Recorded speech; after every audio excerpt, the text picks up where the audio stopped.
Next government BRS ఈయన free పెట్టింది కాబట్టి ఇష్టం లేదు ఎవరికి. ఆయన గెలిచిన తర్వాత ఎవరైనా చేయాల్సిందే బాధ్యతగా. ఇప్పుడు నెక్స్ట్ గవర్నమెంట్ బీఆర్ఎస్ ఇక్కడ వస్తే కేసీఆర్. ఇప్పుడు ఎంపీలు కూడా బీఆర్ఎస్ వస్తుంది. బీజేపీ 5, ఎంపీలు 5 నుండి 6 వస్తాయి బీఆర్ఎస్. బీజేపీ బీఆర్ఎస్ కలిపి నాకు తెలిసి 10 to 12 మధ్యలో వస్తాయి. కాంగ్రెస్ 3 వస్తాయి. అవే ఎక్కువ, అవి రావు. కాంగ్రెస్ అధికారంలో ఉన్న పార్టీ కదా, పార్లమెంట్లో ఎక్కువ స్థానాలు గెలిచే అవకాశమే లేదు. అధికారం ఉన్న పార్టీ కల్లా ఎంపీగా గెలిపించేస్తారా? ఇప్పుడు నీకు డిగ్రీ అయిపోయిందని చెప్పేసి నేను ఏమన్నా టికెట్ అడిగి ఇస్తాను చంద్రబాబు చెప్పరాగా. ఇప్పుడు టెక్కలో కింద పెరగనాడు ఫేమస్ లీడరు 45 years. ఎంపీగా అయితే బొత్స భార్య మీద ఓడిపోలే, ఆమె గెలిచిందా. సెకండ్ టైం మళ్ళీ ఎర్రనాడు గెలిచిండు, మళ్ళీ బొత్స భార్య ఓడిపోయింది. ఇప్పుడు ఏముంది, ఏం లేదు. ఎట్లా మామూలుగా గవర్నమెంట్ ఉన్న వాళ్ళకి టికెట్లు ఇస్తే పార్లమెంట్ సీట్లు వస్తాయని అనుకోవడానికి లేదు. పార్లమెంట్ ఢిల్లీకి అంటారు. ఢిల్లీ నరేంద్ర మోడీ వస్తారు. 320 ఎంత వచ్చాయి కదా అప్పుడు. 275కి ఇండిపెండెంట్ 10 కలుపుకుని 300 కదా. 320 330 ఫైన్ వస్తాయి. 300 ఫైనే. నరేంద్ర మోడీ మళ్ళీ ప్రధానమంత్రి. ఇక్కడ ఈటల రాజేంద్ర గెలుస్తారు మల్కాజ్గిరి, ఇక్కడ కిషన్ రెడ్డి గెలుస్తారు, అక్కడ వాళ్ళు అరవింద్ గెలుస్తారు, నిజామాబాద్ ఆడ బండి సంజయ్ కరీంనగర్ గెలుస్తారు. 5 సీట్లు పర్మనెంట్. కేసీఆర్ చెప్పిండు మంచి కోసేటికి ఎంపీలు ఉండాలి కదా 5 మంది అంటే మన వాళ్ళు అన్నట్టుగా కదా. అందుకే ఆయన గుద్దినాం వేశారు. నేను బీజేపీకి వేసిన ఈటల రాజేంద్ర. పాప మీద కేసీఆర్తో పోటీ పడ్డాడు కదా. కేసీఆర్ మంచి నాయకుడైనా పార్టీలో మంత్రి ఇచ్చి సస్పెండ్ చేయడం అది ఒక రాజ్యాంగబద్ధంగా అది విరోధం. ఆయన మనిషి పొట్టుకుండొచ్చు, పొడవుండొచ్చు. ఇప్పుడు జగదీష్ రెడ్డి కూడా 3 అడుగులు లేడా, 3 అడుగులు కాంగ్రెస్ వాళ్ళు ఎన్ని తిప్పలు పెట్టిండు. 7 సార్లు నీళ్ళు తాగించాడు మా జగదీష్ రెడ్డి అన్నాడు. అట్లా ఈటల రాజేంద్ర కూడా మా నాయకుడు, అభిమాన నాయకుడు తెలంగాణ కేసీఆర్ని కూడా ఎదిరించి ఓడిపోయాడు. తప్పేమైంది, ఎదిరించాడు కదా. ఓడిపోయి ఇప్పుడు ఎంపీకి ఇద్దాం, ఢిల్లీకి పోతాడు. ఢిల్లీలో డీలింగ్ బాగా గట్టుకుంటూ తీసారు. అప్పుడు రేవంత్ రెడ్డి అప్పుడు ఇంటర్మీడియట్ పోయాడు కాబట్టి ఎంపీకి అయినా ఆవిడ ఏం అరవలేదు. ఇప్పుడు ఈటల రాజేంద్ర హిందీ మాట్లాడతాడు, ఇంగ్లీష్ మాట్లాడతాడు. టాప్ లీడరు గుజరాత్లో ఆయన బీసీలో గట్టి లీడరు. అరవింద్ కూడా పర్లేదు, ఎంఏ చేసిండు ఆయన ఇంగ్లీష్.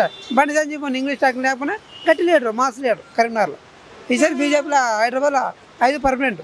కిషన్ రెడ్డి, బండి సంజయ్ కరీంనగర్ ఈసారి బండి సంజయ్ 55 ఫైన్ వస్తుంది. కిషన్ రెడ్డికి 60,000 మెజార్టీ వస్తుంది. మల్కాజ్గిరిలో 37 పార్టీ మధ్యలో ఈటల రాజేంద్ర వస్తారు. అరవింద్ కదా ఆయన నిజామాబాద్లో ఆయన వాళ్ళ అయ్యా కాంగ్రెస్లో పిసిసి చేసిండు.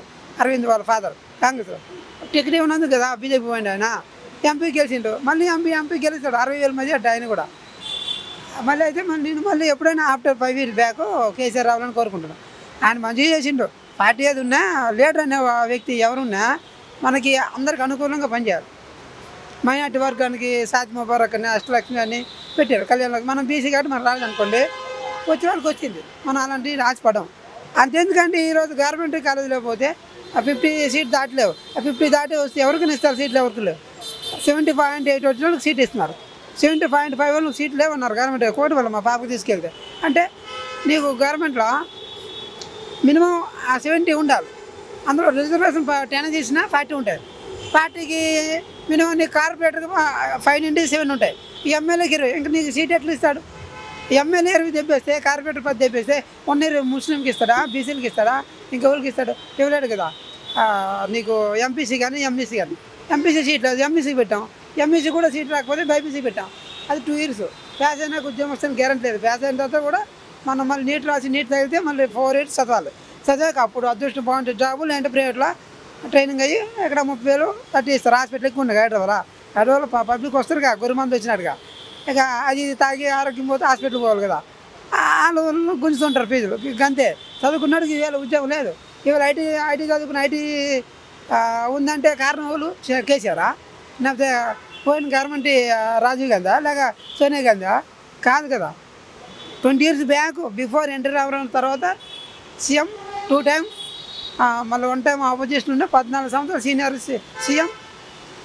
హైటెక్ సిటీలో ఐటీ పెట్టింది చంద్రబాబు నాయుడు. నువ్వు ఎవరినైనా అడగండి, సిద్దిపేట కర్నూలు వెళ్ళి అక్కడ డిఎల్ఎఫ్లో నీకు జాబ్ ఎలాగ వచ్చిందనండి. చంద్రబాబు గవర్నమెంట్ ఉన్నప్పుడు నేను ఐటీ చేసిన జాబ్ వచ్చింది.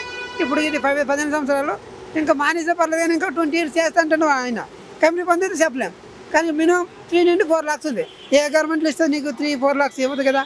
ఎక్కువైతే ట్యాక్స్ చేస్తారని వాళ్ళ లోన్లు పెట్టుకొని 2 lakhs సేద తీసుకుంటారు. నీకు 10 lakhs పెడితే ఇల్లు వస్తుంది. నెలకి 30 పక్కన పెట్టి సంవత్సరానికి 3 lakhs పెట్టినా 5 సంవత్సరాలు 15 lakhs, ఇంకా 5-20, ఇంకా 10 years అప్పు తీరిపోతే హ్యాపీ లైఫ్, హ్యాపీ ఇల్లు ఉంటుంది. బాలాపూర్ అటు 70-80 కట్టిస్తారు. ఇక్కడ 2 లక్షల నుంచి వద్దాను, ఇప్పుడు 10 లక్షలు చెప్తున్నారు రాజగృహ కల్పలో ఇల్లు. ఎట్లా కొంటామండి ఇల్లు? కొనలేం కదా. నానే రెంట్ 7,000 కడుతున్నా. నేను మాస్ పీపుల్ 20,000 సంపాదించిన 70,000 కడతాను. అంటే ఇప్పుడు కరెంట్ బిల్ ఫ్రీ ఇచ్చారు. కరెంట్ బిల్ ఫ్రీ అండి. ఎవరికి ఇచ్చింది కరెంట్ బిల్ ఫ్రీ? ఒక ఫ్యాన్ ఫ్రిడ్జ్ 2 రోజులు దాటితే మనకి బిల్లే. మన ఫ్యాన్ నువ్వు ఫ్రీ అని చెప్పి ఫ్యాన్ వేయకుండా ఉండాలి. ఆ పిల్లలు ఎండాకాలం ఫ్రిడ్జ్లో బాటిల్ పెట్టాలి చేయాలి.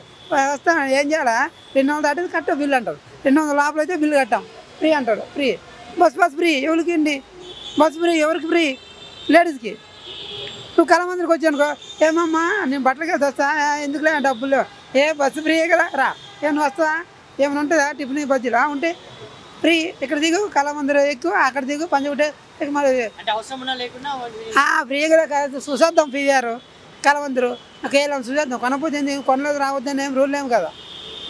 కొన్న వాళ్ళు వెళ్ళి ఒట్టేవాళ్ళు కూడా 4 నెలలు వస్తే వాళ్ళు ఫ్రీ కదా బస్సు ఎక్కి. నువ్వు ఎందుకు వెళ్ళి కండక్టర్ అడుగుతుందా?